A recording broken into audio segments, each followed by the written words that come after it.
mulai kita punya acara. Saya boleh minta Ko Hendri Giovanni untuk buka dalam doa. Silakan Ko Hendri Giovanni. Ya, baik. Terima kasih, Koen. Ya, mari semuanya sebelum kita mulai acara, kita berdoa terlebih dahulu. Bapa kami yang ada di surga, dikuduskanlah namamu. Datanglah kerajaanmu.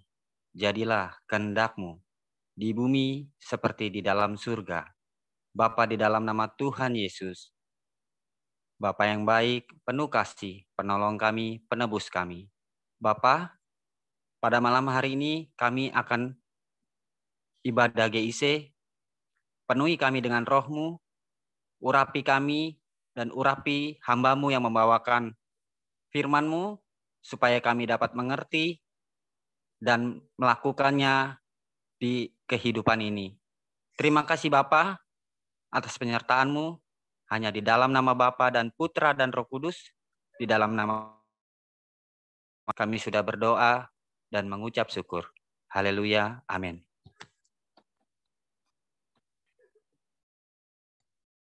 Oke, amin. Terima kasih, Ko Hendri. Silakan, saya persilahkan untuk Ko Hendri untuk WL.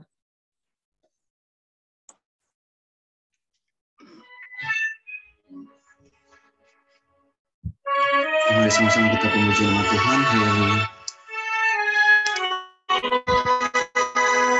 Amin, amin. Amin, amin.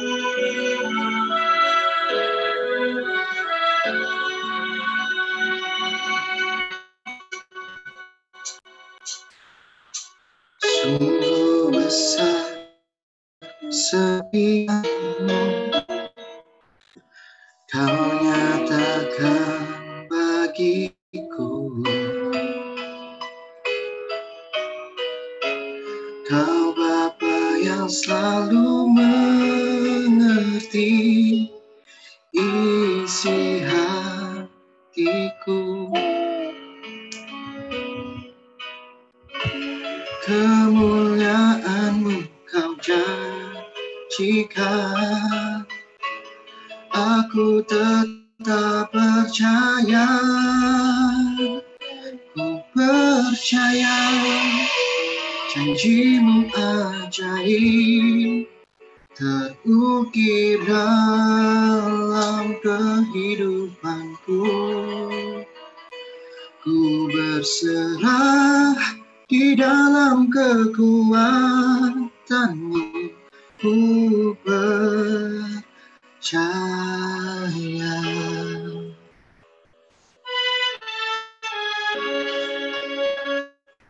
Ku percaya janji-Mu Tuhan. Mari sama-sama nyatakan. Sungguh besar setiamu, Kau nyatakan bagiku. Kau Bapa yang selalu mengerti isi hatiku.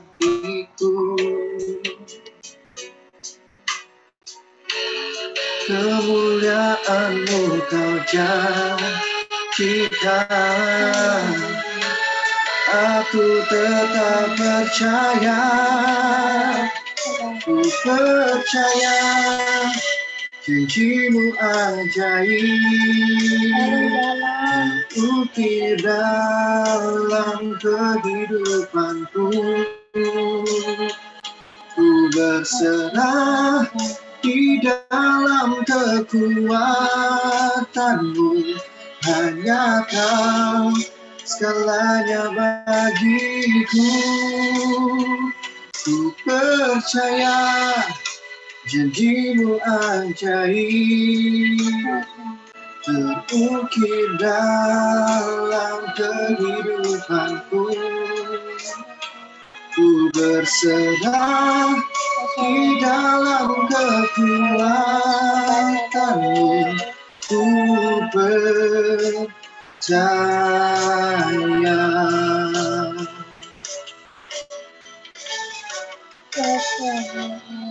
tak akan ku takut, tak akan ku gentar. Kaulah imanku, Kaulah Tuhanku, tak akan ku ragukan kebaikan-Mu di hidupku. Oh, ku percaya janji-Mu ajaib terukir dalam kehidupanku. Ku berserah di dalam kekuatan-Mu, hanya Kau segalanya bagiku. Ku percaya janji-Mu ajaib terukir dalam kehidupanku. Ku berserah di dalam kekuatan-Mu. Ku percaya. Ku berserah di dalam kekuatan-Mu. Ku percaya, ku percaya.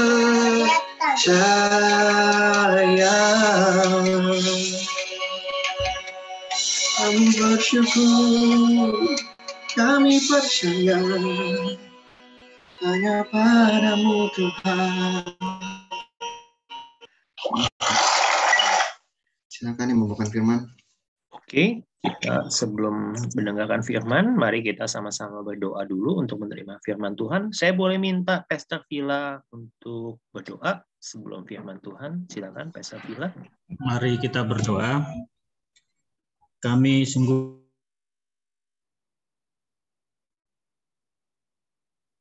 berharap kepadamu Tuhan, tengah situ, tapi kami percaya di dalam Engkau ada kepastian.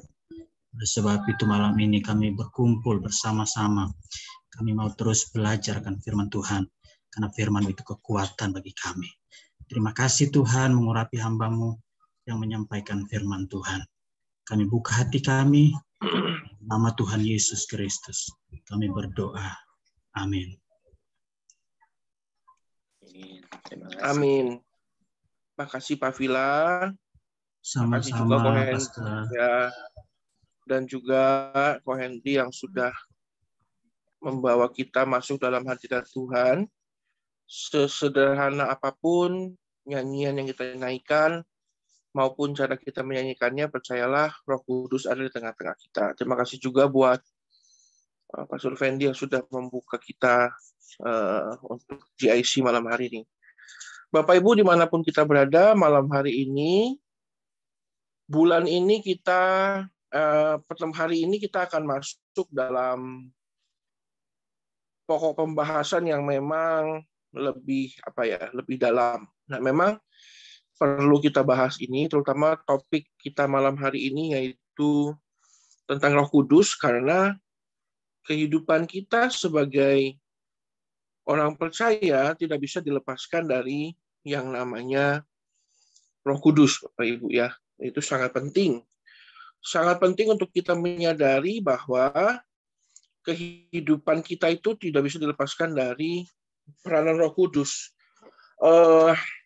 Perlu saya jelaskan bahwa dalam konsep penciptaan, Allah Bapa itu tugasnya mencipta, Bapak Ibu ya. Dalam prosesnya terjadilah yang namanya dosa, manusia jatuh dalam dosa, sehingga dikirimkanlah agen keselamatan yang luar biasa, namanya itu Yesus Kristus untuk menebus kita, itu Allah Anak. Nah, hari ini kita akan mulai membahas pribadi yang ketiga dari kealahan Tuhan itu, yaitu Roh Kudus. Ya, dalam bahasa Inggris itu ada dua, Bapak Ibu, yang digunakan untuk menjelaskan tentang penterjemahan Roh Kudus. Kalau kita kan jelas ya, Roh Kudus. Kalau mereka itu Holy Spirit, kadang-kadang malah ada yang Holy Ghost. Ya, saya nggak setuju dengan Holy Ghost. Kalau Holy Ghost itu hantu yang kudus ya, enggak ya, ini roh yang kudus ya. Jadi substansinya itu kan kalau manusia kan darah dan daging. Kalau di alam sorga itu kan zat penyusunnya itu roh. Jadi kita harus sepakat bahwa kita sebutnya Roh Kudus ya. Berarti kalau ada Roh Kudus, berarti ada roh yang tidak kudus yang saya sebut roh kuda, Bapak Ibu. Nah, ini saya mau bikin teologi baru namanya roh kuda ya. Jadi kalau ada roh yang kudus, berarti ada roh yang tidak kudus. Namanya roh kuda, Bapak Ibu. Ini kurang asem. Roh-roh yang jahat ya, Bapak Ibu ya. Nah, tentunya saya kalau berurusan dengan roh kuda itu saya tidak kompeten. Saya tidak punya pengalaman kungfu yang cukup lama dengan makhluk-makhluk yang jahat ini. Ada di gereja kita ini ada Pastor Rudi yang memang dia ahlinya di sana. Dia yang memang banyak melawan. Ini musuh utamanya kerajaan iblis itu ya salah satunya Pastor Rudi ya. Karena ada roh kuda ini barusan Bu Marcel itu sambil meeting katanya. Ya Bu, yang penting hati sama roh kuda Bu. Ya, puji Tuhan ya. Bapak Ibu, Roh Kudus itu siapa? Roh Kudus itu kita mesti sepakat. Nih 3 hal ini kita mesti sepakat Bapak Ibu. Yang pertama, Roh Kudus itu pribadi Tuhan. Jadi Roh Kudus itu bukan Tuhan yang terpinggirkan karena dia datangnya terakhir kan. Jadi ini adalah pribadi Tuhan yang lengkap.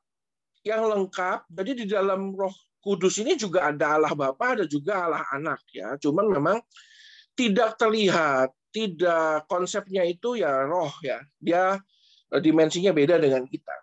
Kenapa diberikan? Ya untuk membantu kita. Makanya disebutkan sebagai Parakletos. Tapi Bapak Ibu, dia pribadi Tuhan dan nyata Bapak Ibu. Nyata. Di dalam terjemahan bahasa Inggris yang lama, banyak menggunakan kata it. Nah, kalau kita belajar bahasa Inggris dulu, it itu kan kata benda sebenarnya.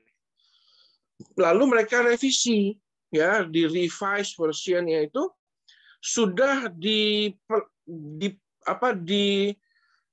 mengacu kembali kepada terjemahan aslinya. Rupanya Bapak Ibu bahasa Ibrani itu dan bahasa Yunani dengan sangat jelas menggunakan kata he atau dia. Dianya itu masalahnya, dianya itu adalah laki-laki maskulin, Bapak Ibu. Jadi memang Roh Kudus ini adalah pribadi yang nyata, oknum yang nyata. Ya, yang dalam kehidupan kita itu memang tidak bisa kita pura-pura acuh tak acuh gitu loh Bapak Ibu, nggak bisa. Ini pribadi yang nyata. Nah, PR buat kita semua Bapak Ibu, Roma 8 ayat 16 sampai ayat 16 dan 26 ya. Saya sudah double check sih semua ayatnya ini benar bagus ya. Jadi PR buat kita semua, pulang kita selesai acara ini kita baca ayat per ayat. Makanya Bapak Ibu, saya selalu himbau kita perlu koleksi ya bahannya GIC. Nah, yang kedua, Roh Kudus itu adalah pribadi yang dijanjikan ya kan, jelas dijanjikan oleh Yesus. Dia bilang, aku akan ke surga dan aku akan mengirimkan seorang penolong yang agung padamu. Aku ke surga mempersiapkan rumah bagimu, katanya. Nah, pribadi ini yang menolong kita. Jelas kalau menolong dia lebih kuat. Jelas kalau saya nolong Pastor Fendi ngangkat speaker, ya jelas saya lebih kuat dari Pastor Fendi. Pribadi ini yang menolong, berarti lebih kuat. Dia memimpin, berarti dia ini berjalan di depan kita. Menghibur, berarti waktu kita sedih, dia adalah pribadi yang sanggup menggantikan sukacita, menggantikan duka cita dengan sukacita, dan dia teman yang setia. Teman yang setia. Teman yang setia, kenapa harus dicantumkan ini kalimat teman yang setia? Karena ada teman yang tidak setia. Saya itu punya banyak teman yang waktu saya lagi susah mereka malah pergi, ya. Tapi begitu saya lagi enak, mereka datang bagaikan kumbang. Kumbang di taman itu kan kalau ada enaknya dia datang. Kalau pohonnya layu coba nggak datang itu. Jadi Roh Kudus yang diberikan waktu Yesus Kristus pergi ke sorga, yang tugasnya itu menolong, memimpin, menghibur, dan menemani kita. Jadi dalam setiap perjalanan hidup kita, Bapak Ibu, jangan khawatir, ada Parakletos, ya, penolong yang agung. Aku minta kepada Bapa, Ia akan memberikan kepadamu seorang penolong yang lain, sehingga Ia akan menyertai kamu. Nah, puji Tuhan Bapak Ibu. Jadi Roh Kudus ini akan menemani kita, dan Dia menemaninya di mana? Posisinya itu nggak di samping, nggak di bawah untuk diinjak, tidak di samping untuk dirangkul, bukan juga di atas untuk menginjak kita. Dia posisinya di dalam. Jadi mesti ngerti Bapak Ibu, posisi Roh Kudus bukan di bawah untuk diinjak, bukan di samping untuk dirangkul seperti layaknya teman, bukan juga di atas untuk kita sundul-sundul maupun dia dudukin kita, enggak. Dia di dalam. Dia di dalam diri kita. Dia menguasai hidup kita. Kayak balon, Bapak Ibu. Kalau saya boleh jelaskan tentang balon. Balon itu yang penting kan isinya. Balonnya itu boleh berwarna-warni, bahkan boleh juga kalau sultan, ya, orang-orang kaya itu balonnya itu dilapis emas 24 karat, alah, nggak ada gunanya.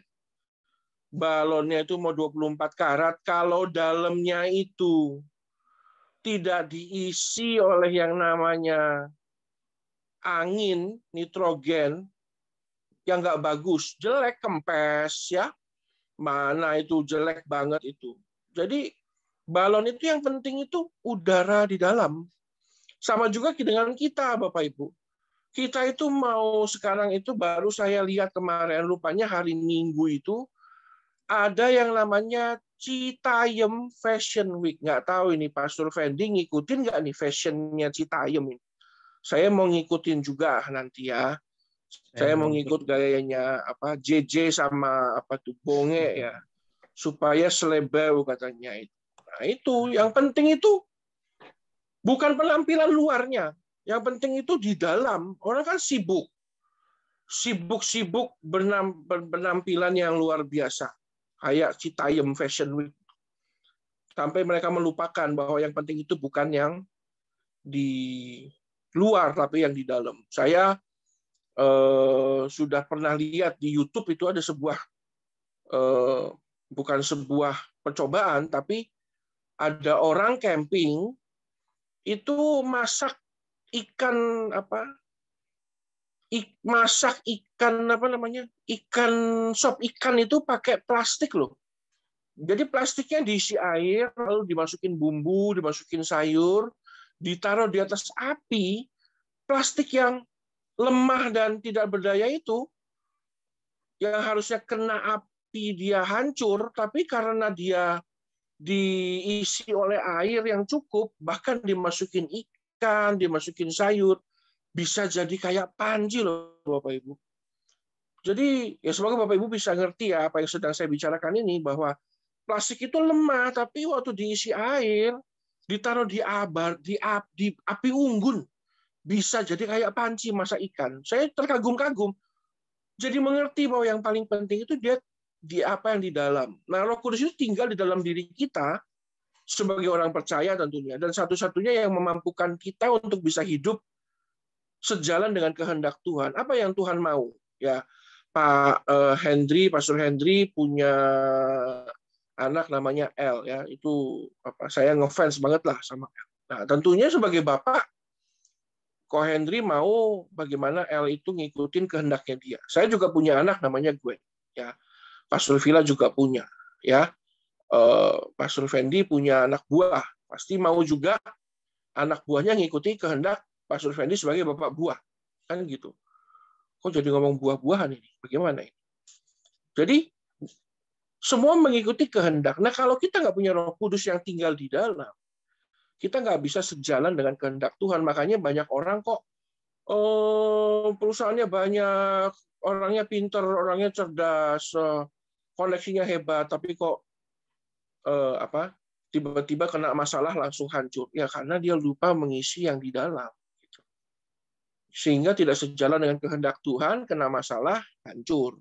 Nah, hari ini kita akan berhenti di peranan Roh Kudus. Peranan Roh Kudus itu ada banyak Bapak Ibu, tapi ini khusus kita akan bahas mengenai peranan Roh Kudus dalam gereja Tuhan dan dalam dunia, ya. Nah, gereja Tuhan itu harus kita mengerti tidak hanya sebatas sebagai organisasi, ya.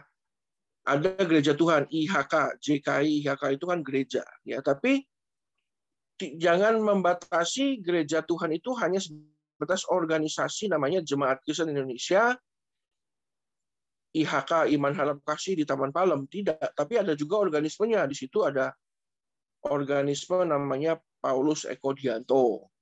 Ada organisme namanya Marcelina Bun.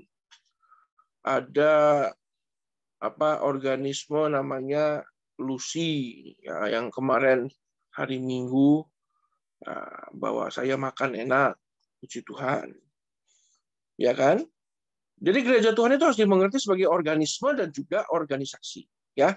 Nah, gereja ini, kita ini sebagai orang yang dipanggil keluar dari kegelapan masuk ke dalam terangnya itu, tidak bisa dilepaskan dari peranan Roh Kudus yang bekerja dalam hidup kita melampaui tembok-tembok. Maksudnya tembok-tembok itu apa? Ada JKI HK, ada juga GPCC, ada juga GBI Gatot Subroto, ada juga Gereja Mawar Sharon. Jadi kita ini tidak hanya pendeta JKI, tapi kita juga adalah orang percaya yang terkoneksi. Kita ini ada Roh Kudus yang menaungi Philip Mantova, Juan Mogi, Paulus Eko Dianto, yaitu peranan Roh Kudus yang melampaui tembok-tembok. Jadi jangan sampai kita mengkotakkan Roh Kudus itu pribadi yang terbatas. Ya, dia tidak terbatas. Dia ini bekerja dalam keseluruhan gereja Tuhan. Bapak Ibu tolong paham, tugas kita itu sebagai gereja itu apa? Ya, Roh Kudus itu dapat memampukan kita untuk bersaksi dan menginjil. Maka Kisah Para Rasul 1 ayat 8 berkata, Roh Kudus akan turun ke atasmu dan kamu akan menjadi saksiku di Yerusalem, Yudea, Samaria, dan sampai ke seluruh bumi. Jadi kita dimampukan untuk bersaksi. Bapak Ibu, kalau nggak ada Roh Kudus di dalam diri kita nggak bisa bersaksi. Jangankan bersaksi, Bapak Ibu. Mau ngomongin Tuhan Yesus itu malu. Kayaknya kok malu. Ya kayak kita mau nembak pacar itu kan malu-malu. Kayak gitulah kurang lebih perasaannya. Jadi memampukan kita untuk bersaksi dan juga menginjil. Lalu apa? Memberikan pertumbuhan. Gereja itu perlu bertumbuh. Ya, gereja yang sehat sama kayak manusia yang sehat, bertumbuh secara kualitas maupun kuantitas. Kisah Para Rasul 2 itu berbicara mengenai Petrus yang waktu sepeninggal Tuhan Yesus naik ke surga, dia itu berkhotbah di depan 3.000 orang. Itu luar biasa, berarti pertumbuhan jumlah jiwa itu besar, Bapak Ibu ya. Tapi yang perlu diingat, pertumbuhannya itu tidak hanya secara jumlah orangnya saja, tetapi bagaimana jumlah imannya, bagaimana persentase pengharapannya, bagaimana kualitas kasihnya, itu perlu dicek. Ya. Lalu apa? Dalam pertumbuhan itu tentunya butuh kesembuhan dan mujizat. Semakin banyak orang yang bertumbuh bersama-sama saling menyakiti, ya. Gusi disakiti oleh lidah yang udah begitu baik, ya, bersihkan gigi, itu disakiti oleh gigi, padahal apa salahnya lidah? Nah, itu karena saling berdekatan. Nah, waktu gereja bertumbuh, saling berdekatan, bertumbuh bersama-sama, akhirnya sakit, ya kan? Perlu juga kesembuhan dan mujizat. Kisah Para Rasul 3 itu berbicara mengenai Petrus yang menyembuhkan hanya dengan kuasa ilahi. Jadi tidak perlu mendekat kepada Petrus, bayangannya saja bisa menyembuhkan. Ya. Lalu juga tidak hanya diberikan kesembuhan dan mujizat, karunia, ada 12 karunia, Bapak Ibu. Ya. Bapak Ibu bisa lihat 1 Korintus 12, lalu cek masing-masing apa karunianya. Ada karunia kata-kata hikmat, ada juga karunia untuk membeda-bedakan berbagai macam roh, berbahasa roh, menerjemahkannya, banyak karunianya. Ya, tentunya di zaman modern ada nggak karunia yang lain? Ada. Karunia Tuhan itu kan dinamis, bergerak, bertumbuh, menyesuaikan dengan zaman. Ada juga karunia untuk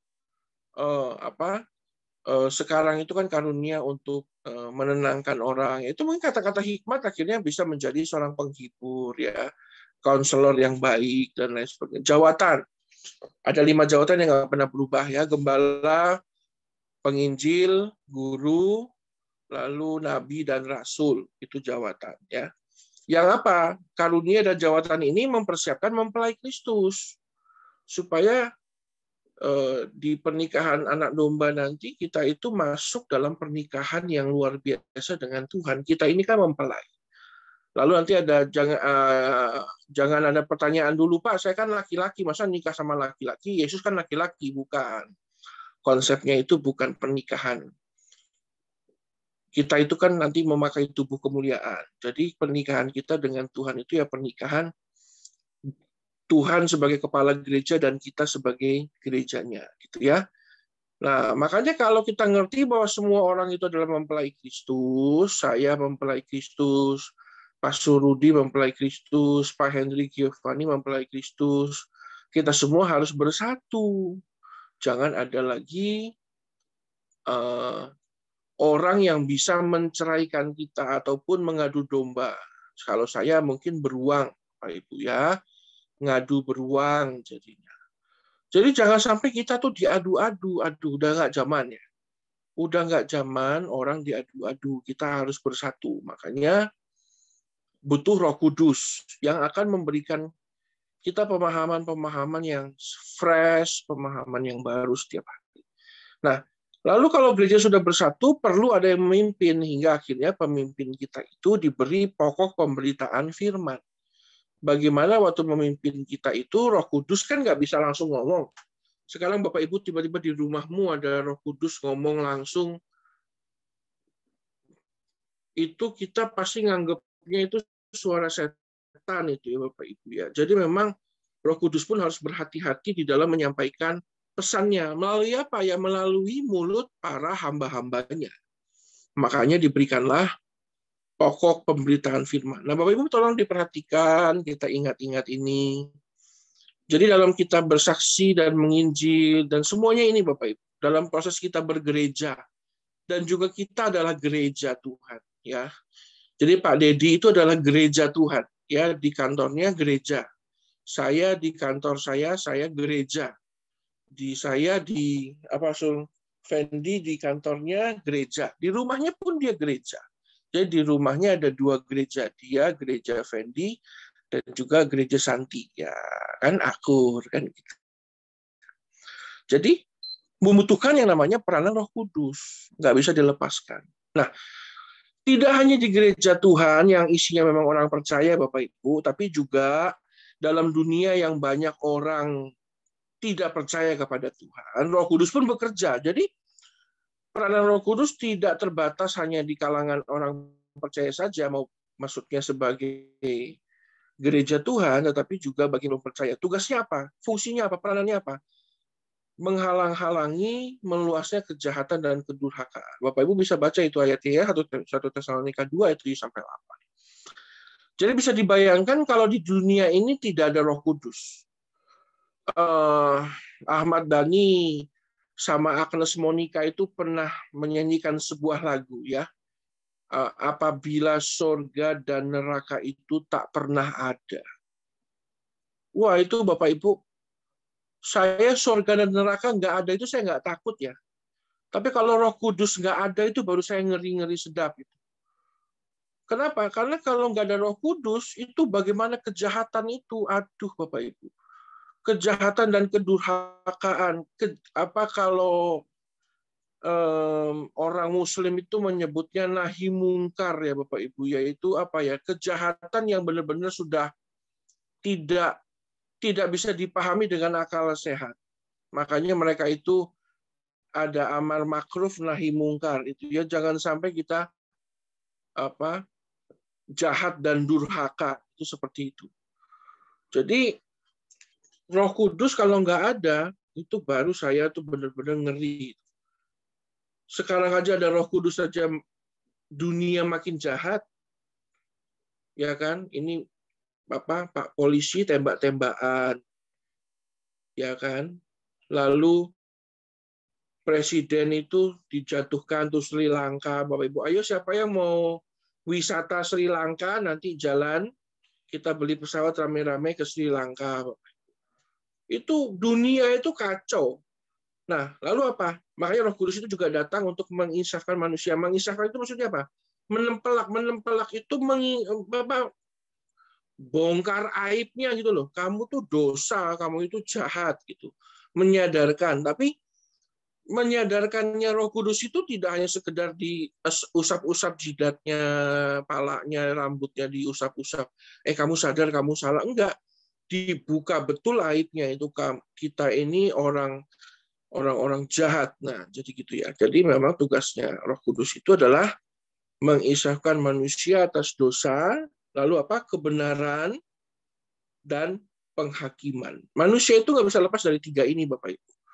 Nggak bisa lepas dari yang namanya dosa, tidak bisa lepas dari yang namanya kebenaran, dan juga tidak bisa lepas dari yang namanya penghakiman. Jadi harus berhati-hati.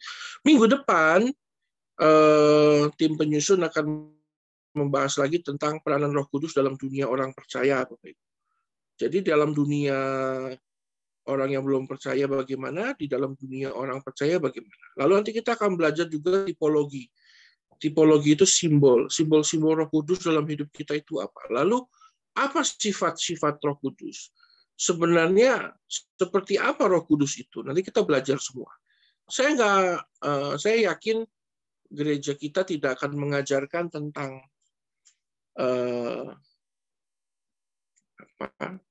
seperti apa roh yang jahat itu, karena nggak penting. Saya punya teman, masih ingat namanya Cimarsi ya. Cimarsi itu kerjanya di Bank Indonesia. Dia sama Bank Indonesia itu nggak diajarkan tentang bagaimana mempelajari uang palsu, tapi justru diajarin mempelajari uang yang asli itu seperti apa. Karena uang palsu setiap hari akan muncul teknologi baru. Tapi kalau kita ngerti yang asli, maka mau yang palsu itu bagaimana berubah-ubah, kita akan tetap tahu ini nggak asli.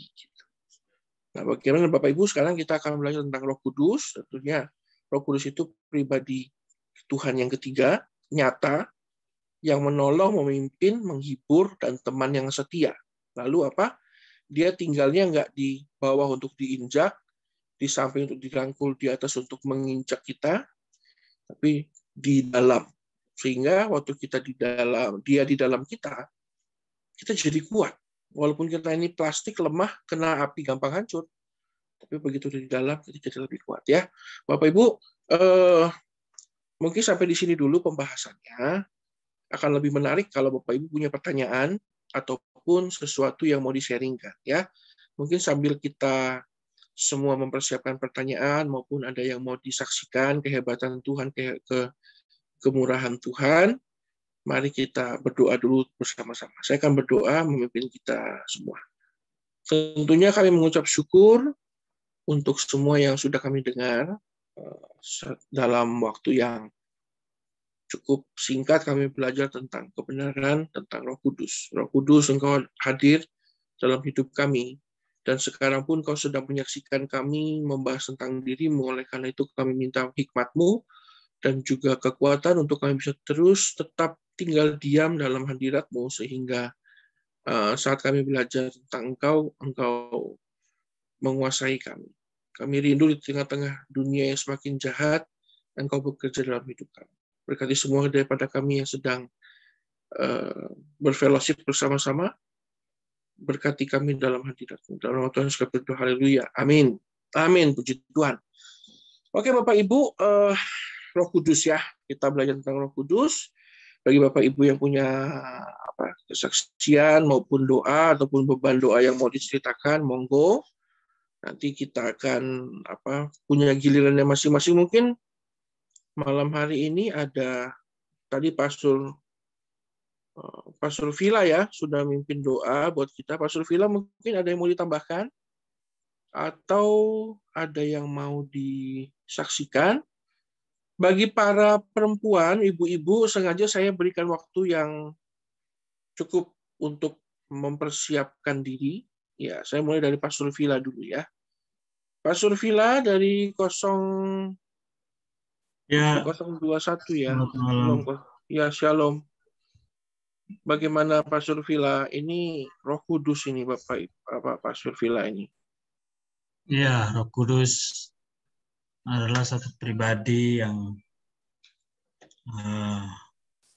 diberikan Tuhan, bagi kita juga dijanjikan Tuhan untuk menolong kita. Saya percaya sih, ya kalau untuk saya sendiri, bukan cuma saya ya, kita semua ya, dalam pelayanan yang hari-hari ini diperhadapkan dengan situasi yang seperti ini ya, memang perlu sekali kita dipimpin oleh Roh Kudus. Karena kalau kita tidak meminta pimpinan Roh Kudus, yang muncul itu Roh Kudis. Pastor Charlton bilang roh apa itu? Roh kuda. Ya. Jadi itu yang pengalaman saya. Jadi sampai hari ini kalau kami juga masih bisa melayani, bisa ada di situasi yang seperti ini, ya itu juga karena Roh Kudus yang suci tadi, bukan Roh Kudus yang tidak kudus. Kalau ada Roh Kudus tadi dikatakan berarti ada roh yang tidak kudus. Nah, ini sangat penting sekali menurut saya untuk menyertai kita, bukan cuma sebagai pelayan-pelayan Tuhan, tapi bukan cuma sebagai status sebagai pendeta, tapi kita semua status sebagai anak Tuhan, mau jemaat mau pendeta, perlu sekali dipimpin oleh Roh yang kudus. Karena kalau kita tidak dipimpin sama Roh yang kudus ini, kita tidak bisa membedakan mana itu pengajaran yang baik, mana itu pengajaran yang tidak baik, mana itu sebenarnya suara Tuhan, mana itu bukan suara Tuhan. Ya, jadi apalagi sekarang yang banyak mengadakan ibadah secara online, kita menarik banyak massa atau banyak pengunjung atau banyak penonton lah, atau banyak yang bergabung di online gitu kan. Ya, banyak hal yang ditawarkan di sana, dan pengajaran-pengajaran yang seolah-olah itu, wah, kalau kita pikir wah itu kayaknya benar, itu kayaknya betul, itu kayaknya ini sangat memberkati, wah karena firman Tuhan itu berbicara tentang berkat yang luar biasa. Banyak hal yang kita tidak mengerti, dan ketika akhirnya kita dipenuhi dengan Roh Kudus dan dipimpin oleh Roh yang kudus itu, maka kita akan mengerti mana yang disampaikan firman Tuhan itu yang benar, yang kudus, dan mana yang tidak kudus. Mana yang pengajaran yang benar, mana pengajaran yang tidak benar. Ini salah satu hal yang penting buat kita semua untuk dipenuhi dan terus dipimpin oleh Roh Kudus, menurut saya dan juga untuk saya pribadi. Karena ya terus terang kami juga di sini memang kegiatan pelayanan kurang sekali. Bukan berarti saya tidak terlibat dalam pelayanan, ada banyak kegiatan pelayanan yang saya ikuti, tapi untuk khususnya di Highland sendiri memang kegiatan pelayanan setiap minggu itu paling cuma sekali 2 kali. Jadi tanpa pimpinan Roh Kudus dan kekuatan dari Roh Kudus yang memberikan kekuatan tentunya ya bisa membuat juga kecewa atau membuat kita lemah atau membuat kita putus asa. Tapi saya bersyukur sekali kalau sampai hari ini kami bisa ada dan masih tetap melayani Tuhan. Itu semua juga karena pertolongan dan pimpinan Roh yang Kudus itu yang dijanjikan buat kita semua. Saya bersyukur untuk Roh Kudus ini dan Dia terus menolong kami sampai saat ini. Itu aja yang bisa saya sampaikan. Tuhan Yesus memberkati. Thank you Pastor Villa. Jadi Bapak Ibu ya sejak COVID itu memang Pastor Villa dan IHK Highland Bogor itu menghentikan sementara kegiatannya karena mereka kan di perhotelan ya, jadi harus sangat berhati-hati untuk dalam perlindungan. Memang untuk kegiatan unsi tatap muka memang ditiadakan, tapi memang sejak awal pandemi Maret 2020 itu sampai sekarang saya tetap adakan, tapi bentuknya online online, ya. Ya, bentuknya. Tapi jelas rasanya beda ya. Pasti beda sekali. Pasti beda karena gini, mungkin saya sendiri yang terus karena kami terus membangun hubungan kami dengan Tuhan secara pribadi ya, paling enggak kami harus benar-benar merendahkan hati kami untuk terus berdoa buat anak-anak Tuhan di sini. Itu kami merasa ya tetap kuat di dalam Tuhan, tapi dengan saudara-saudara kami yang lain yang ya pasti beda, terlihat sekali karena dan itu ya menjadi pergumulan kami tentunya yang ada di tempat ini, yang Tuhan bawa di tempat ini, dan itu kalau tidak ada Roh Kudus yang memberikan kami kekuatan, yang memberikan kami penghiburan, yang memberikan kami pencerahan, tentunya itu tidak mungkin kami bisa lakukan ya. Jadi tetap kami adakan, memang cuman itu bentuknya virtual. Sampai saat ini saya tidak pernah berhenti. Kami lakukan itu walaupun seminggu hanya sekali, saya tetap adakan sampai saat ini. Puji Tuhan, ya. Tuhan memberkati. Ya, tapi jelas Bapak Ibu nggak bisa disamakan ya. Gereja virtual dengan gereja tatap muka itu beda. Makanya saya himbau Bapak Ibu semua yang masih belum bergereja, yang menyaksikan video ini secara recorded, kembali ke gereja ya. Sekolah-sekolah pun sudah full 100% ya bersekolah. Sehingga kita juga perlu 100% kembali ke gereja. Kenapa? Feel-nya beda ya. Persekutuan orang-orang percaya itu ya terjadinya waktu bersama-sama dalam satu ruangan, sukunya beda, bahasanya beda, nadanya berbeda-beda, tapi nyanyinya satu kepada Tuhan yang sama, itu hasilnya pun pasti berbeda-beda ya Bapak Ibu ya. Nah tentunya waktu tadi Pastor Villa berbicara mengenai bagaimana pelayanan dan akhirnya mendengarkan orang pun bisa kecewa karena jelas tidak semua orang kudus ya Bapak Ibu ya. Nah, kalau kita mau kembali merasakan bagaimana pesan Tuhan yang nyata dan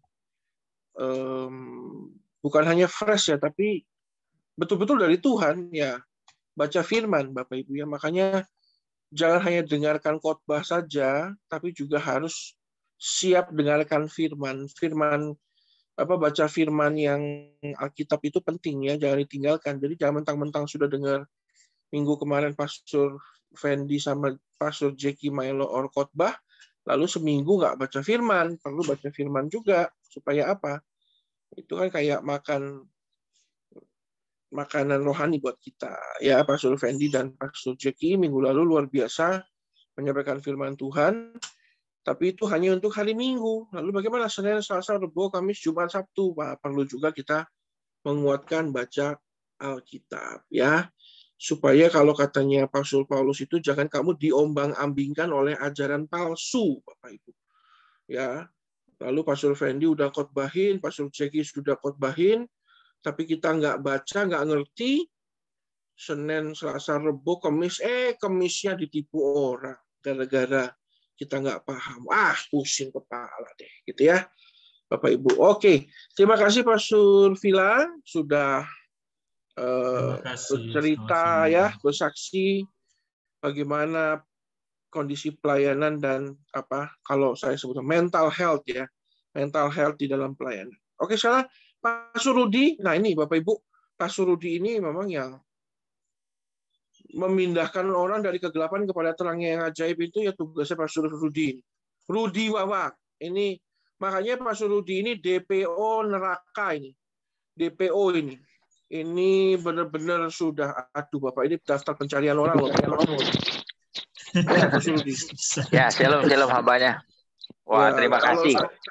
Wah, Pak Surudi ini DPO neraka. Kalau saya itu masih agak dicuekin sama neraka, katanya pintu neraka kurang gede buat saya. Nah, kalau Pak Surudi ini banyak mindahin orang, customernya neraka dipindahin ke surga. Jadi, katanya kurang asem ini orang.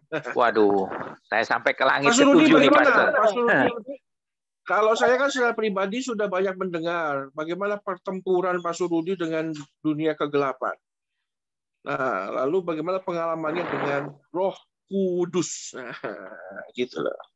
Ya, shalom semuanya, shalom hambanya Pastor Charlton, shalom hambanya Mendy, dan semuanya. Ya, kalau saya boleh bercerita, ya kita mengalami kuasa Roh Kudus, ya ketika kita ada keintiman dengan Tuhan, ya caranya ya kita membaca firman Tuhan, merenungkan serta melakukan. Ketika kita hidup setia, pasti kita dituntun oleh Roh Kudus. Ya, seperti yang saya suka bilang, Roh Kudus itu adalah roh yang lemah lembut, yang selalu menuntun, memimpin, dan memberikan kita hikmat serta pengertian. Ketika kita mau dituntun Tuhan, kita harus menilai. Kita harus membuka hati, kita belajar untuk merendahkan diri, merendahkan hati. Ketika kita membuka hati, pasti Roh Kudus akan berbicara. Ya, seperti saya juga ada cerita, istrinya Pastor Fendi juga cerita bagaimana Roh Kudus berbicara. Ketika kita Roh Kudus itu adalah roh yang lemah lembut, ketika kita sedikit keras, dia akan stop berbicara. Tetapi ketika kita mau menerima masukan Roh Kudus dan mau menerimanya, kita akan melihat ada satu hal yang mungkin Roh Kudus taruh di dalam setiap pribadi. Justru pada malam hari ini saya mau tanyakan ke hambanya Pastor Charlton. Bagaimana kita bisa membedakan apakah orang itu dipimpin Roh Kudus ataukah orang itu dipimpin oleh roh yang tidak kudus? Karena setiap orang, ya roh kuda. Karena setiap orang pasti menonjolkan pribadinya. Ya, kita kan juga sebagai jemaat, kita juga harus mengerti bagaimana cara yang tepat membedakan apakah orang itu memang dipimpin Roh Kudus atau roh kuda, karena kita tidak dapat membedakan secara dengan mata. Ya, caranya itu Bapak Ibu, terutama Pak Surudi ini sebenarnya merendah ya, dia itu lebih ngerti tentang ini daripada saya, ya ngasih saya kerjaan untuk menjawab. Jadi gini Bapak Ibu, semua orang dinilai dari buahnya, ya. Orang dipimpin Roh Kudus apa roh jahat itu terlihat dari buahnya. Semua diuji oleh waktu. Kalau pohonnya benar, pasti buahnya benar. Nah, buah yang nggak benar itu, buah yang jelek itu, mau ditutupin kayak gimana, tetap akan ketahuan busuk-busuknya. Jadi nggak usah khawatir kalau kok kita kesannya punya teman kok baik-baik aja. Wah, kayaknya dia dipimpin Roh Kudus nih kayaknya nih. Kita uji dulu dengan waktu. Makanya Daud itu berkata, ini Daud loh ya, yang dibilang dua pribadi, satu denyut jantung. Jadi denyutannya itu sama dengan Tuhan. Itu dia masih bisa bernyanyi kepada Tuhan, ujilah aku, Bapa, kan. Cobalah aku, Tuhan. Nah, katanya dia apa? Kamu uji saya. Coba saya, Tuhan. Jadi perlu diuji, Bapak Ibu, semua kehidupan semua orang. Mungkin itu pas jawaban saya, Pak Surudi. Ya, Jadi semua terima kasih. orang perlu diuji supaya buahnya ketahuan. Ya, terima kasih hambanya. Bapak Ibu, tubuh kita secara fisik saja tidak bisa menipu kalau kita itu hidup dikuasai oleh roh jahat. Saya pernah nonton satu film setan ya, dan saya bisa cukup mensepakati fakta yang diberikan. Filmnya itu judulnya Insidious. Ya, jadi diceritakan ayahnya itu sang suami itu rupanya dikuasai roh jahat. Lalu apa? Salah satu terlihat dari, walaupun memang tidak terlihat kasat mata, orang melihatnya dia suami yang baik, tapi rupanya dia ditunggangi oleh roh jahat. Ya. Fisiknya aja kalah, Bapak Ibu. Jadi dikabarkan secara tubuh itu degeneratif, makin rusak. Giginya perlahan-lahan satu persatu mulai rontok gigi loh. Mulai lepas satu persatu, kukunya makin lama makin hitam, keriput, lalu kukunya pun lepas satu persatu, rambut mulai rontok, suara mulai jadi kasar. Kenapa? Tubuh kita ini kan kudus. Kemasukan yang tidak kudus pun akhirnya mulai. Jangan itu baru dari fisiknya saja. Bagaimana dengan buah kehidupannya? Wah, jelas ya, beda. Oke. Sampai di situ dulu, nanti kita malah bahas film setan ya. Pak Surudi, makasih, teruslah bekerja di ladangnya Tuhan, terutama sebagai infanteri ya. Ini kalau Pak Surudi ini, saya kan intelijen. Kalau Pak Surudi ini infanteri. Ya.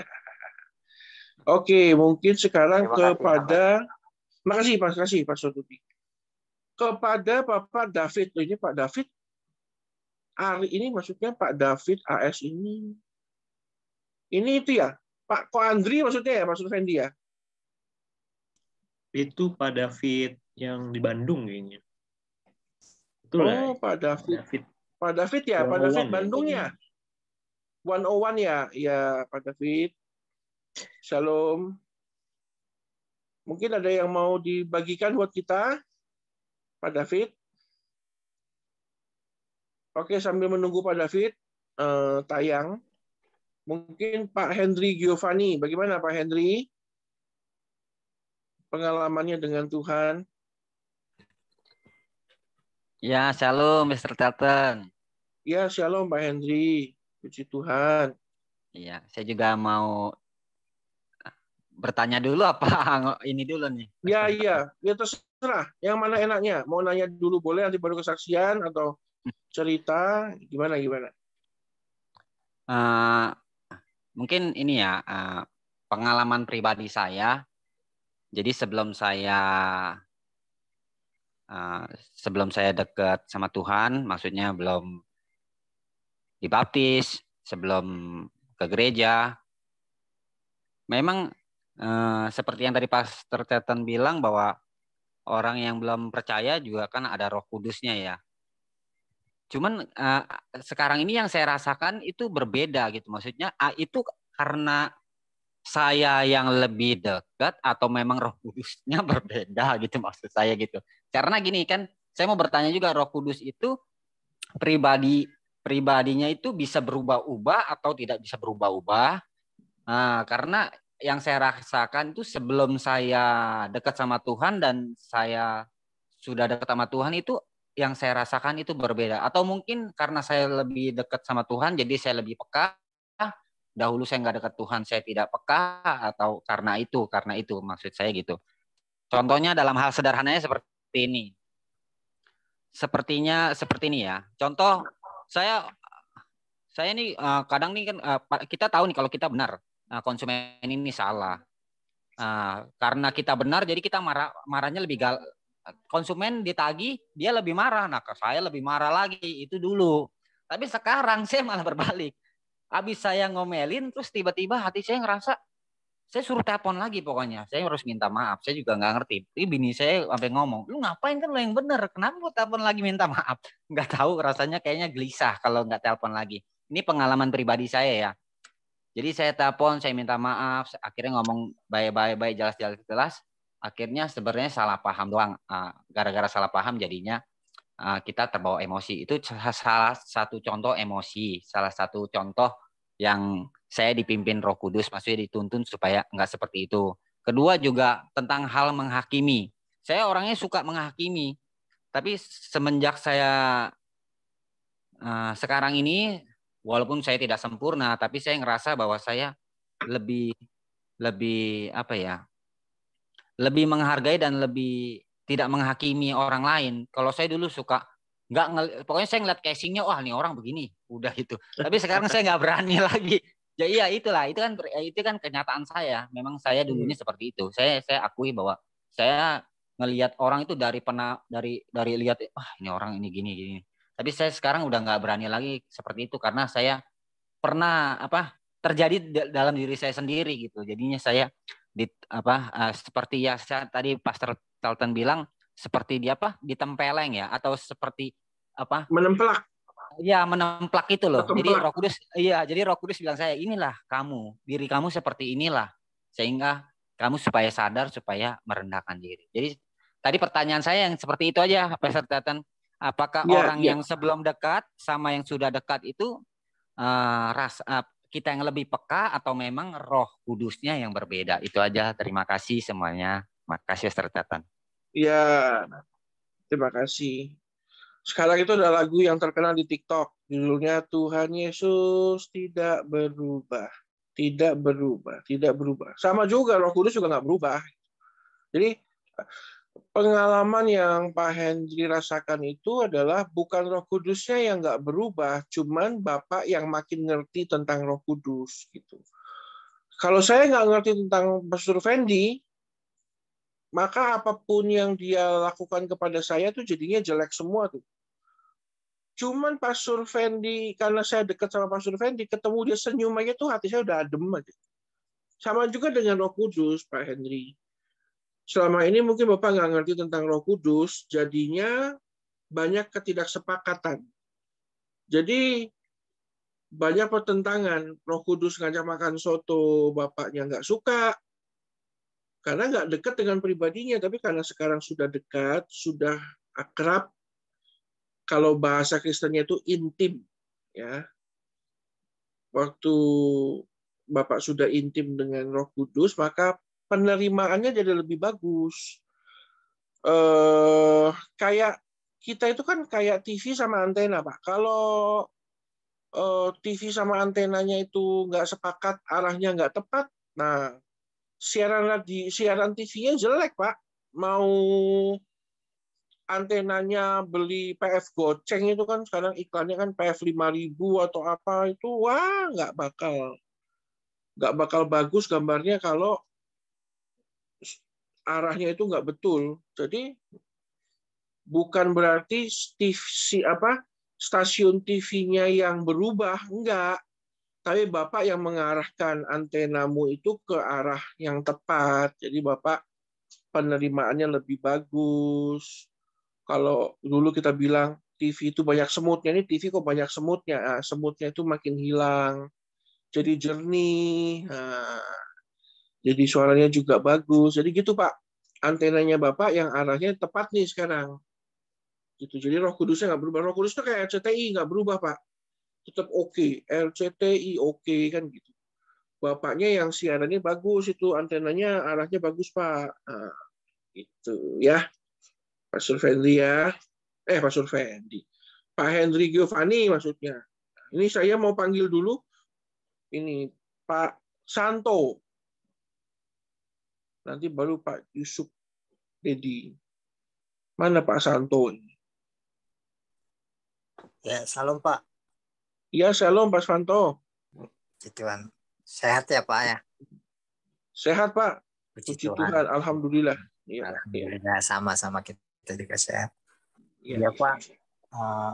Saya pengen bertanya aja sih sedikit, pengen lebih mengerti aja.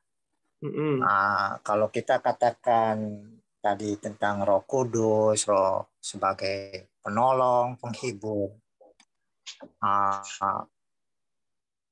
maksud saya sama juga dengan hikmat Allah. Nah, yang jadi pertanyaan saya, apakah ada perbedaan antara Roh Kudus dengan Allah sendiri? Apa hikmat yang datangnya dari Allah? Atau hanya perkataan dari Perjanjian Lama atau Perjanjian Baru aja? Atau mungkin Roh Kudus adalah sumber daripada hikmat gitu. Itu aja sih Pak, saya pengen penjelasan aja yang lebih mengerti aja sih, pengen lebih jelasnya. Terima kasih. Saya coba mengerti ya pertanyaannya Pak Santo. Cuman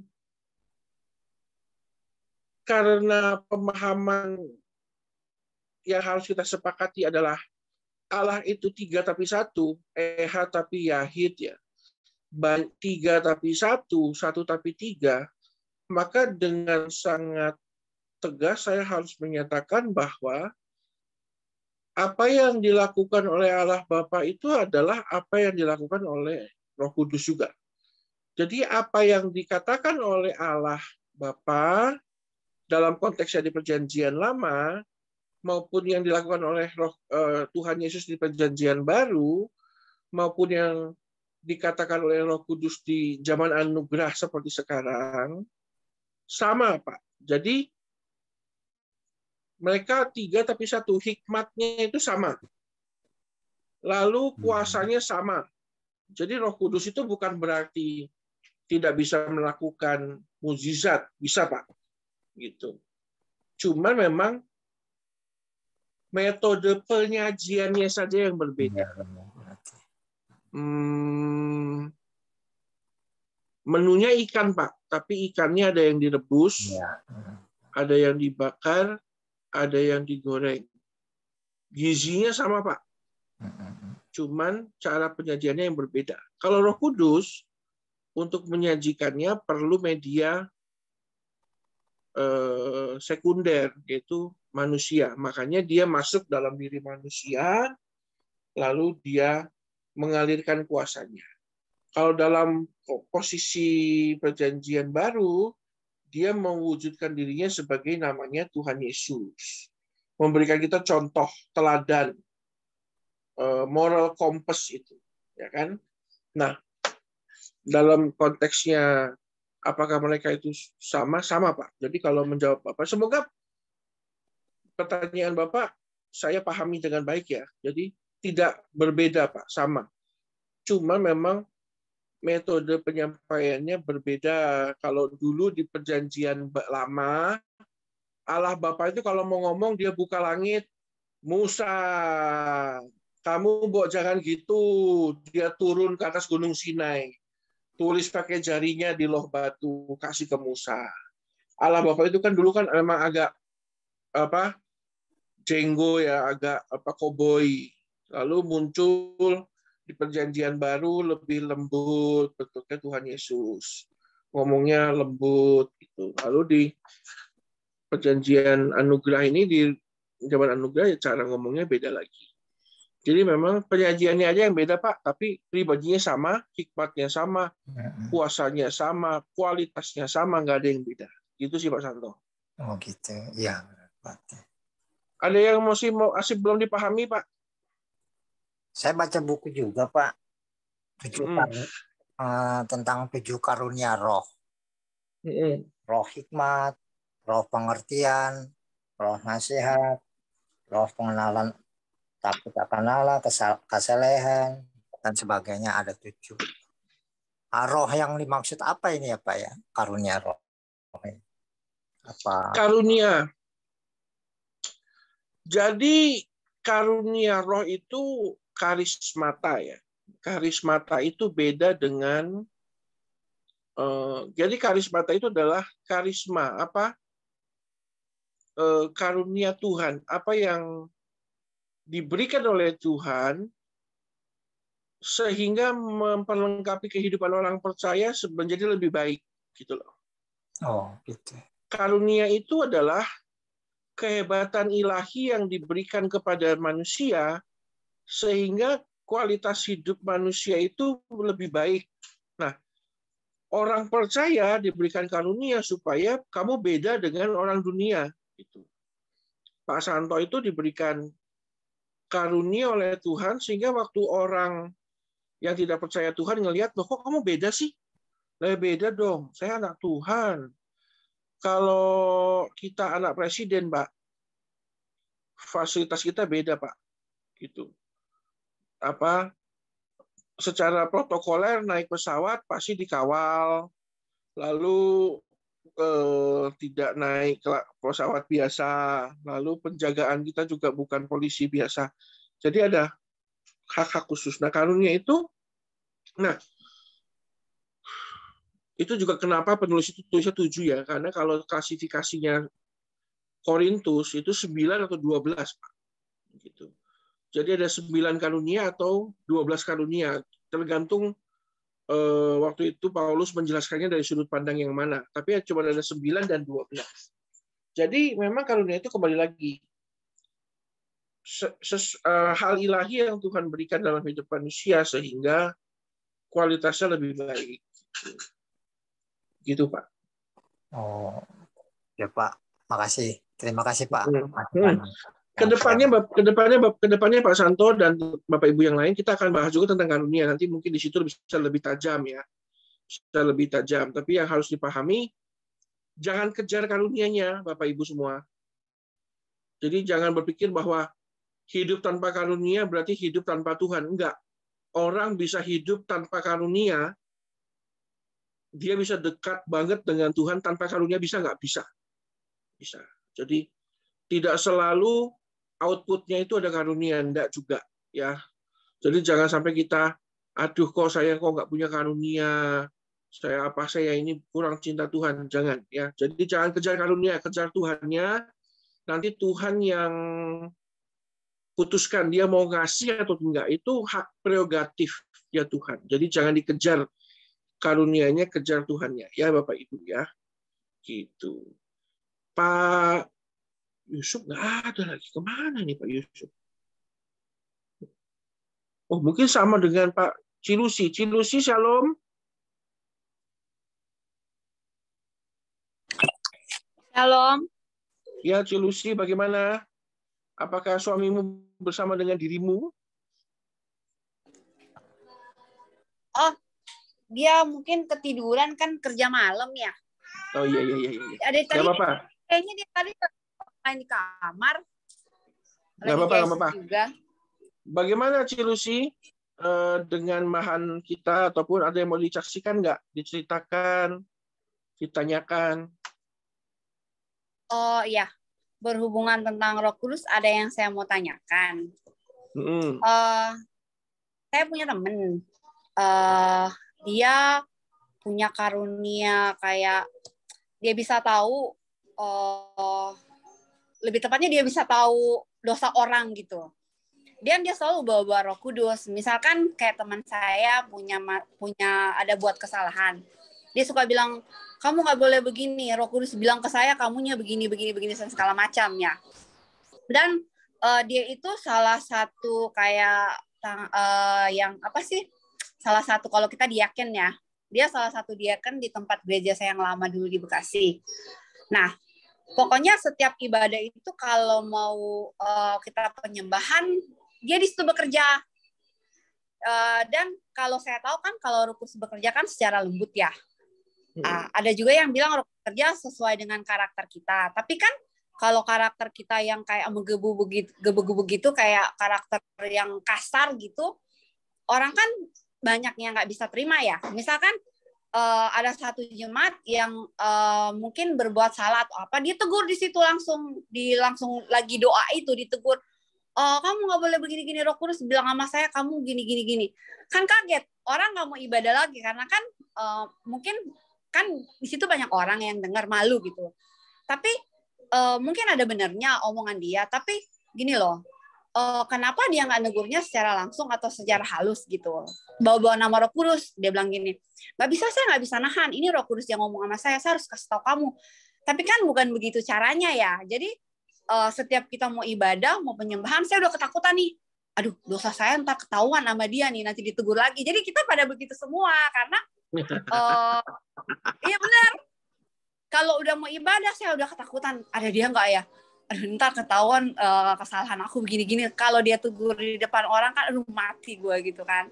Dan banyak juga yang merasa begitu. Tapi ada banyak yang terima dia juga karena memang kebanyakan omongan dia itu 75% ya 75% itu memang benar kenyataan. Tapi cara dia negur itu yang nggak menurut saya sih nggak pantas ya. Jadi dia negurnya itu memang negur di depan kita semua, di depan orang. Dan kalau dia negur mungkin di antara hanya kita pelayan-pelayan itu no problem, mungkin masih bisa diterima, masih kita bisa saling pukul. Tapi ini di depan jemaah gitu. Gimana itu dari Roh Kudus apa enggak? Itu benar nggak dari Roh Kudus apa enggak gitu loh. Tapi dia sering bawa Roh Kudus. Dia sering saya tidak dalam posisi menghakimi dia. Ya benar. Tetapi dia menghakimi orang, walaupun dia bukan sarjana hukum ya. Jadi gini, Cilusi, makanya tadi saya ngomong dengan Pak Surudi, semuanya itu diuji dengan waktu. Gitu.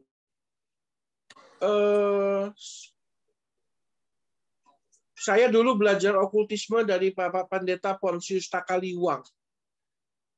Salah satu kemampuan yang iblis punya, yang ditiru dari Roh Kudus itu adalah menyatakan kesalahan. Kenapa? Karena waktu kita buat dosa, setan ada juga, gitu. Nggak cuma Roh Kudus. Jadi dia juga ngelihat kita bikin dosa, gitu loh.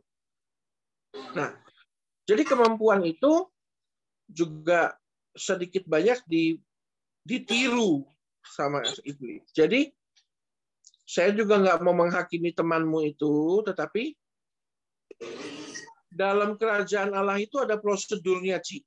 Jadi Paulus mengajarkan kalau ada orang berbuat salah ataupun dosa, panggillah dia, ajak tatap muka, 4 mata saja. Kalau 4 mata dia masih nggak berubah, ajak saksi, ya kan, 2 orang. Kalau tidak, ajak tegur dia di hadapan jemaat. Kalau tidak juga serahkan dia pada iblis, kan gitu. Itu katanya Paulus. Jadi kalau datang-datang langsung negor orang, mempermalukan begitu, hampir bisa saya pastikan itu bukan Roh Kudus. Itu seolah-olah dari Roh Kudus, dia belum dewasa lalu mendapatkan karunia itu sehingga overhaste lah kalau katanya Pak Alek dulu. Kebablasan gitu. Iya. Kebablasan. Jadi memang harus hati-hati dengan karunia. Karunia itu harus diimbangi dengan yang namanya kedewasaan.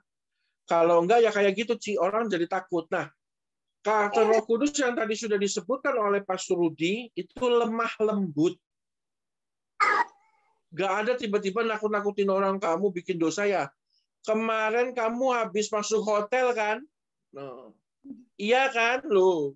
Kok ketahuan? Iya benar, saya juga dari hotel, tapi saya nginep karena saya kerja, kan gitu.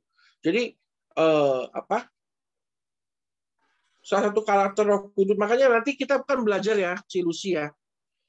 Apa sih karakteristik Roh Kudus? Ada lemah lembut, dia itu pribadi yang punya perasaan. Jadi Roh Kudus itu pribadi yang punya perasaan. Jadi dia juga ngerti perasaannya manusia. Nggak suka ditegur dengan kasar. Dia tahu. Jadi hampir bisa saya pastikan temanmu itu belum dewasa. Sehingga karunianya pun kebablasan. Sehingga tidak membawa damai sejahtera kan. Sedangkan kalau teguran Roh Kudus itu bawa damai biasanya, Ci. Bawa damai. Jadi ya perlu dipanggil juga itu, lalu didoakan orang itu. Supaya tidak, kalau bahasa Alkitabnya, kalau kamu negor orang tidak dengan cara yang benar, kamu menimbulkan syakwa sangka namanya. Orang itu jadi, loh, kok begitu? Nah, jadi gitu. Menimbulkan syakwa sangka, jadi orang itu jadi menghakimi juga bersama-sama dengan dia. Jadi harus hati-hati ya. Cilusi, doakan aja. Tugasmu itu doakan dari jauh. bahwa tiap pagi, siang, sore, Tuhan, saya doakan teman saya ini supaya kalau benar dari Roh Kudus, dia berubah, cara menyampaikannya lebih halus lagi, Roh Kudus engkau kerja dalam hidupnya, gitu aja doakan. Komat kami telah buat dia. Gitu ya, Cilusi. Makasih. Sama-sama. Bu Magdalena, bagaimana Bali? Bali ini sekarang sudah jam 9.46 ya. Waduh, malam juga nih.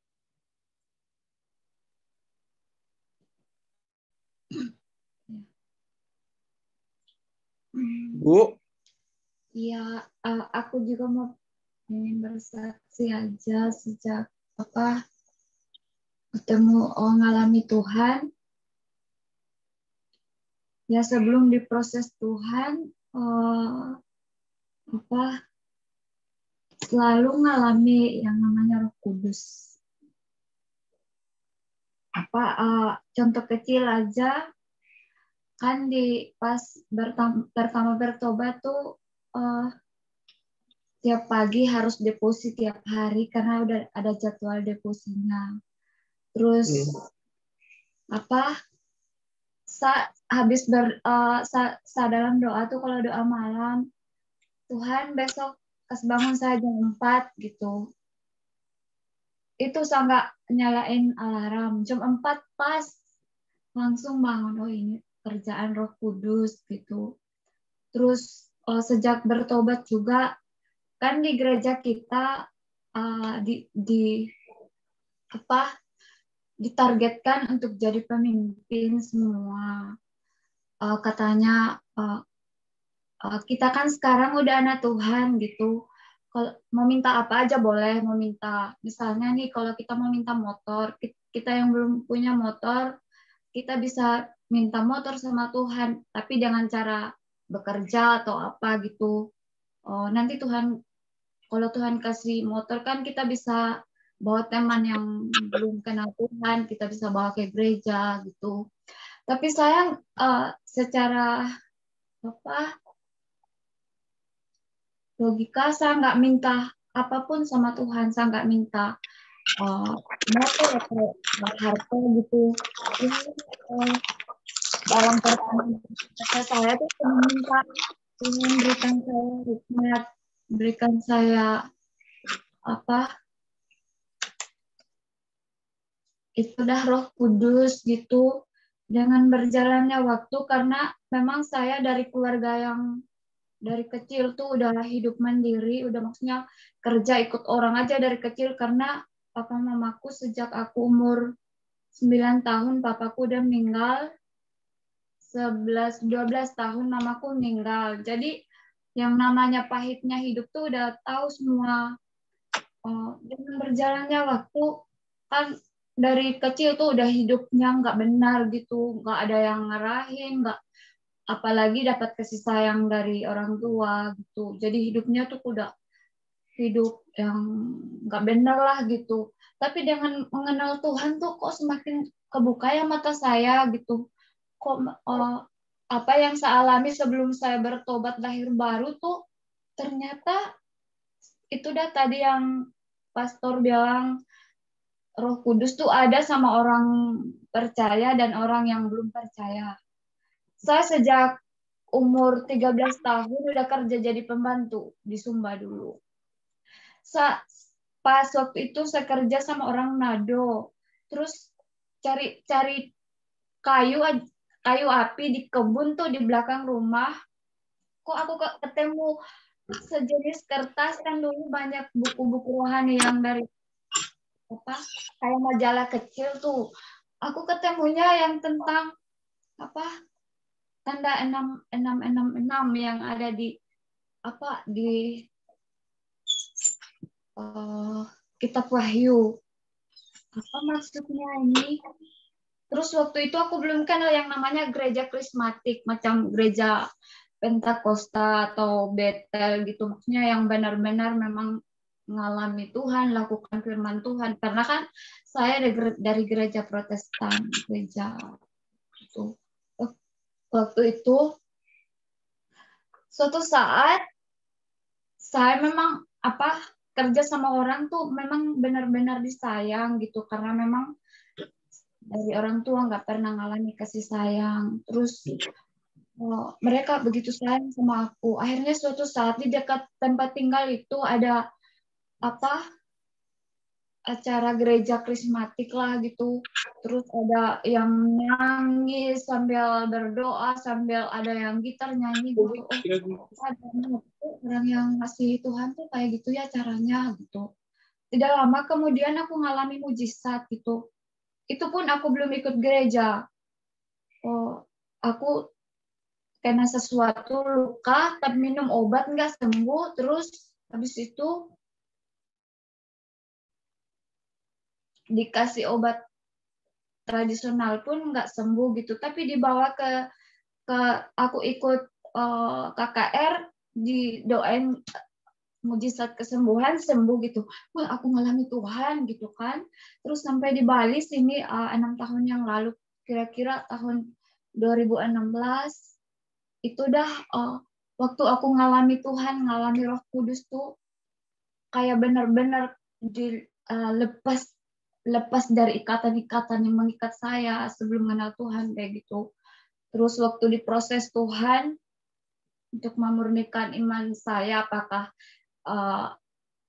karena orang percaya itu kan dilihat dari buahnya, apakah benar-benar punya firman atau enggak gitu. Diproses lewat teman komsel, tapi semakin dibenci gitu, kok aku nggak bisa ninggalin Tuhan gitu. Aku nggak, pokoknya apapun resikonya aku nggak mau, sekalipun pendetanya yang nolak aku secara ini, aku nggak mau pergi karena yang aku cari firman gitu. Sampai saat ini adikku pun sempat nolak aku karena aku udah bertobat. Kayaknya kamu tuh hidupnya nggak butuh saudara gitu dia, karena apapun yang dia ngomong aku nggak mau ikut dia gitu. Terus sempat dia benci sama aku, pokoknya aku nggak mau pulang Sumba, aku tetap di sini, apapun pekerjaanku aku tetap melayani Tuhan gitu. Akhirnya adikku tolak sama aku, tapi aku udah tahu firman, aku tetap berdoa buat adikku. Terus ampuni dia. Dengan berjalannya waktu, Tuhan jamah, Tuhan pulihkan juga. Jadi sekarang adikku juga ikut bertobat, ikut dipulihkan Tuhan gitu. Dan kami pergumulan yang khusus banget gitu. Kita tuh walaupun kita nggak jahat duluan sama orang, tapi ada aja orang yang cari kesalahan untuk buat kita tersisi atau rasa minder gitu. Tapi itu dah pekerjaan Roh Kudus tuh selalu membuat percaya diri gitu, walaupun mungkin belum dewasa karakter, masih karakter anak-anak gitu. Jadi karena saya juga merasa dihargai, diajak di tempat ini, di gereja ini untuk bisa tetap menambah belajar firman. Ya, aku minta doanya dari pendeta semua, sehingga mungkin semakin hari aku semakin belajar dekat sama Tuhan, tetap hidup dengan Roh Kudus, supaya imannya semakin kuat, semakin murni, dan karena itu yang Tuhan mau untuk kita menjadi saksi bagi banyak orang yang belum percaya. Amin, amin. Yang penting itu jangan do not skip the process ya, Bu Magdalena ya. Jadi kayak orang kalau bikin kue itu kan nggak langsung tiba-tiba masuk oven. Jadi telurnya dipecahin, tambahin tepung, tambahin soda kue, lalu masukin air dingin di blender. Pokoknya ada prosesnya. Jangan buru-buru ya, jangan instan ya. Harus ikuti prosesnya dengan baik, walaupun berat. Ya, saya dengerinnya aja stres, apalagi ibu yang ngejalaninnya kan gitu. Jadi harus sabar ya. Orang sabar itu badannya lebar kayak saya. Jadi harus bisa mengikuti proses. Hasil tidak pernah proses tidak pernah mengkhianati hasil, katanya begitu. Jadi harus Intinya gini betul. Pak, karena masa sih kadang kan bersungut sama Tuhan. Tuhan, aku udah susah dari kecil, sekarang lagi Tuhan siksa gitu. Karena kaget. Lalu gimana Yabes dong? Makanya doa Yabes itu kan kita selalu nyanyikan, karena dia itu dari kecil, dari lahir sampai tuanya itu nggak ada hal baik terjadi sama dia. Nah, tapi dia masih bisa berkata, kiranya kan Engkau memberkati aku berlimpah-limpah dan memperluas daerahku. Saya jangan suruh saya nyanyi loh, itu nanti siksaan batin lagi buat ibu ya kalau dengar saya nyanyi. Jadi bayangkan Yabes itu dari lahir tidak pernah ada hal baik. Yeremia, Bu, Yeremia itu dari lahirnya sampai tuanya itu jadi hamba Tuhan. Khotbah kemana-mana, satu pun orang nggak ada yang tobat. Ayo, bagaimana kisahnya kita? Lalu ibu mau bandingkan sama siapa? Sama Tuhan Yesus. Lah dia loh Tuhan, udah baik-baik turun ke dunia buat selamat kita. Kita siksa dia lagi. Ibu tidak ada apa-apanya dibandingkan dengan Tuhan. Jadi yang penting sabar Bu, udah. Nanti buahnya manis. Gitu ya. Bu Magdalena ya. Apalagi namamu itu Magdalena ya, begitu Bu. Magdalena itu ya udah kerja kan dia. Maria Magdalena kan pecahkan minyak narwastu di kaki Tuhan. Itu hasil kerja setahun penuh loh, dipecahkan hanya buat Tuhan. Jadi bagaimana itu? Pengorbanannya, cintanya sama Tuhan itu sampai dia berikan yang terbaik buat Tuhan. Pokoknya gitu. Ya, sabar Bu. Yang penting dalam perjalananmu mengiring Tuhan Yesus itu, kalau bahasa Jermannya itu eling lan waspodo. Jadi bagaimana tetap eling dan waspada. Itu bahasa Jerman Barat itu dulu. Ya, zamannya Stalin itu bahasanya. Ya, sabar ya Bu. Saya terima kasih buat Bu Magdalena, nanti Pastor Fendi akan doakan. Ini ada satu, Pastor Fendi ini In Hua Hong ini siapa? In Hua Hong. Jemaat IHK, Bu Iin namanya. Oh, Bu Iin. Tapi nama panggungnya In Hua Hong ya. Ini kayak Ayu Ting Ting ini. Ibu In Hua Hong. Saya itu memang kurang Chinese saya ini. Saya nggak bisa manggil-manggil gini. Ibu In Hua Hong. Ini pasti petak 9 ini. Bu In Hua Hong, how are you? Aduh. Sepertinya tidak ada reaksi nih, Pak Surfendi. Mungkin bukan petak 9. Chandra ini kayaknya. Pak Surfendi, saya serahkan padamu untuk wrap things up. Terima kasih Bapak Ibu semua.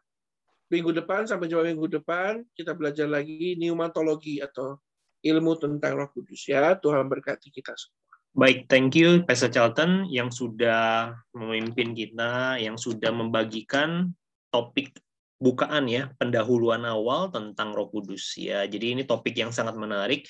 Saya percaya kita banyak diberkati lewat kebenaran firman Tuhan yang dibawakan oleh Pastor Charlton ya. Saya nggak terlalu banyak menambahkan, kita cuman menyimpulkan saja dari apa yang sudah didiskusikan sama teman-teman, bahwa memang Roh Kudus ini adalah pribadi ya, pribadi Allah sendiri ya. Dia adalah pribadi yang turut serta ya, ada di dalam kehidupan orang percaya.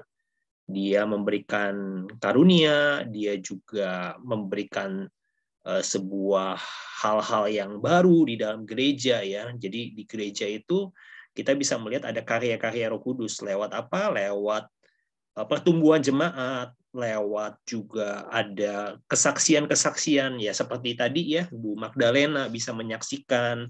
Tadi ada siapa lagi yang Ci Lucy gitu ya.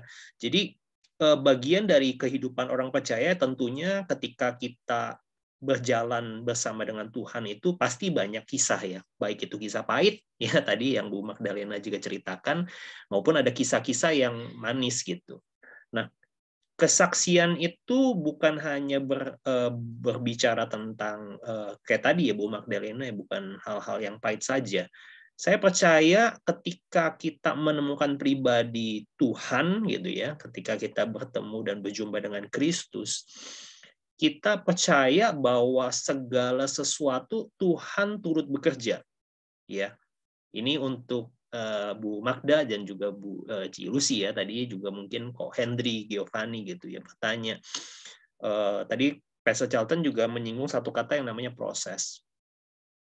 Saya percaya kita pun sampai saat ini yang mungkin hamba-hamba Tuhan, yang mungkin orang bilang, wah lebih senior, sebenarnya bukan lebih senior, mungkin kami lebih dulu aja gitu ya, yang diproses gitu. Jadi kami pun masih menjalani proses dan tidak pernah yang namanya anti proses gitu. Nah, yang pasti tadi Pastor Charlton bilang, apapun proses di dalam kehidupan kita, kita wajib untuk percaya bahwa di Roma 8 ayat 28 tertulis, kita tahu sekarang bahwa Allah turut bekerja di dalam segala sesuatu untuk mendatangkan kebaikan bagi kita yang mengasihi Dia. Gitu. Jadi kita adalah orang-orang yang percaya, yang telah ditebus, dipanggil, dipilih, ya itu adalah sebuah privilege buat kita semua, ya. Jadi kita semua orang bilangan-bilangan orang percaya yang mendapatkan kasih dan anugerah, ya dipercayakan ada pribadi Allah yang tinggal di dalam kehidupan kita, ya yaitu yang namanya Roh Kudus. Tentunya topik ini akan sangat banyak sekali mengundang atau menggelitik rasa ingin tahu kita, bertanya. Ya tadi kayak Bu Magda, sampai kapan nih Pak gitu ya prosesnya. Saya kalau tahu proses saya juga sampai kapan, saya pasti kita jadi manusia yang super gitu ya, nggak perlu Tuhan gitu. Makanya karena kita manusia yang penuh dengan limitasi, keterbatasan, untuk itulah kita lebih butuh Tuhan, menyadari bahwa kebutuhan kita tuh akan Tuhan tuh nyata gitu ya. Sebuah ungkapan yang menarik yang kemarin sempat di-share juga antara saya dengan Ko Hendry Giovanni mengatakan bahwa Rasul Paulus pernah berkata, cabut duri dalam daging aku Tuhan gitu ya. Dia pernah berkata begitu. Saya nggak tahu duri dalam dagingnya apa gitu. Tapi Tuhan pernah menjawab di dalam 2 Korintus 12 kalau tidak keliru. Cukup kasih karuniaku padamu. Justru dalam kelemahanmu lah kuasaku menjadi sempurna. Nah, Roh Kudus itu menyempurnakan kehidupan kita semua, jemaat IHK, sahabat-sahabat IHK, dan semua pemirsa yang menyaksikan Zoom meeting ini secara recorded. Ya, jangan khawatir, jangan takut. Apapun proses di dalam kehidupanmu, mungkin kita merasa lemah, kita merasa kurang, kita merasa nggak mampu, kita kayaknya pengen teriak, Tuhan, saya nggak mampu. Percayalah ada satu pribadi yang dititipkan Tuhan di dalam kehidupanmu. Dan Dia tidak pernah meninggalkan kita semua. Ya, Tuhan sendiri berkata, sekalipun kita tidak setia, Dia tetap setia. Ya, sekalipun kita menjauh, sebenarnya Dia tetap dekat. Ya, kitanya aja yang merasa jauh gitu ya. Sebenarnya Dia tidak pernah menjauh. Kiranya apa yang saya bagikan tentunya terbatas juga. Kita masih akan mempelajari tentang pribadi Roh Kudus kok ya, jangan terlalu cepat-cepat ya. Pastor Charlton itu membagikan slice demi slice sehingga kita bisa menikmati anugerah ya, bersyukur di gereja IHK ini ada Pastor Charlton dan tim yang meramu pembelajaran-pembelajaran yang asik menurut saya ya, kita bisa belajar per minggunya. Jadi nggak perlu kita terlalu cepat ya, dan juga kita bisa merasa bahwa saya banyak menerima juga pesan bahwa mereka diberkati ya. Nggak mungkin hal-hal ini bisa mereka tanyakan gitu ya di gereja mereka. Nah, ini ada sebuah kesempatan untuk mereka sama-sama belajar ya. Jadi manfaatkan Zoom meeting ya atau GIC Grow in Christ ya setiap Selasa jam 7:30 malam. Bagi teman-teman yang rindu untuk bergabung silahkan nanti bisa join juga. Itu aja mungkin dari saya. Thank you. Saya mungkin bisa minta Pastor Rudy ya untuk berdoa. Nanti mungkin ditutup sama Pastor Charlton. Silahkan, Pastor Rudy. Mungkin. Pastor Rudy ada? Pastor Rudy Wijaya. Bisa di copy. Mas Rudi. Mas Rudi, apakah sudah pamit duluan? Sepertinya belum. Baik, kalau tidak saya doa saja, nanti Pastor Fendi yang doa berkat ya. Baik. Oh, Silakan dia, Pastor. dia izin live dulu katanya. Oke. Oke. Baik. Bapak Ibu semua, mari udah terlalu larut, tapi tentunya ini karena tadi kita sangat bersemangat belajar. Tentunya kita semua ini bodoh. Di hadapan Tuhan kita bodoh, jadi kita belajar bersama-sama, jadi kita makin pintar ya. Kita tundukkan kepala dan kita akan akhiri ibadah JIC kita sebelum nanti akan dimeteraikan oleh doa berkat oleh Pastor Fendi.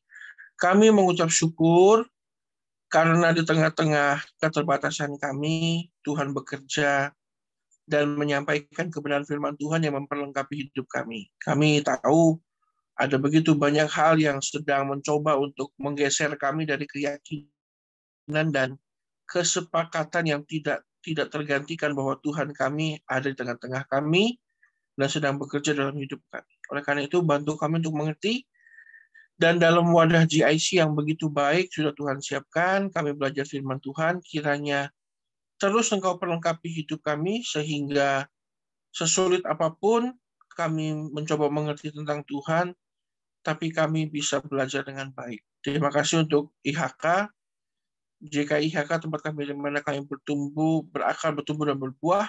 Penyertaan Tuhan selalu ada buat kami karena gereja ini. Oleh karena itu berkati gereja ini, tidak hanya tambahkan berkatnya secara materi saja, tapi juga kumpulkan banyak orang yang luar biasa sehingga bersama-sama kami melayani Tuhan dengan baik. Untuk semua yang hadir dan beribadah malam hari bersama-sama, kiranya proses demi proses dijalankan dengan tekun, taat dan setia di dalam Tuhan, sehingga apapun yang sedang dijalani bisa diselesaikan dengan baik. Kedewasaan menjadi berkat buat hidup kami menjadi matang di dalam Tuhan, dan kami percaya saat kami matang dalam Tuhan, maka setiap anugerah karunia itu pasti Tuhan berikan bagi kami. Dan sekarang sebelum kami kembali ke kehidupan kami masing-masing, kami serahkan hidup kami untuk diperlengkapi, dimeteraikan melalui kebenaran dan juga doa berkat yang akan disampaikan oleh Pastor Fendi. Baik, teman-teman yang terkasih, mari kita angkat kedua tangan kita, mari kita terima berkat yang terbaik daripada Tuhan. Kekasih-kekasih Tuhan, mempelai-mempelai Kristus, mari terimalah berkat yang melimpah-limpah dari Allah Bapa, Putra, dan Roh Kudus, berkat di dalam nama Tuhan Yesus Kristus yang akan mengangkat kita jadi kepala dan bukan ekor. Engkau ditetapkan untuk terus naik dan tidak akan pernah turun. Apa saja yang engkau kerjakan dengan kedua tanganmu, kiranya Tuhan Yesus buat engkau berhasil dan beruntung. Terima semua berkat yang terbaik dan anugerah yang sempurna diturunkan dari Bapa segala terang, yaitu Tuhan Yesus Kristus, mulai hari ini sampai dengan selama-lamanya. Di dalam nama Tuhan Yesus Kristus, semua yang diberkati Tuhan, mari kita berkata, amin. Amin. Yesus memberkati kita semua. Terima Tuhan kasih buat berkati semua. Tuhan Yesus memberkati. Sampai jumpa nanti. Tuhan berkati semuanya. God bless. Thank you semuanya. Thank you Bogor. Thank you Denpasar. Sama-sama, Pastor. Tuhan Yesus berkati. Terima kasih juga untuk Taiwan, Hong Kong, dan Amerika.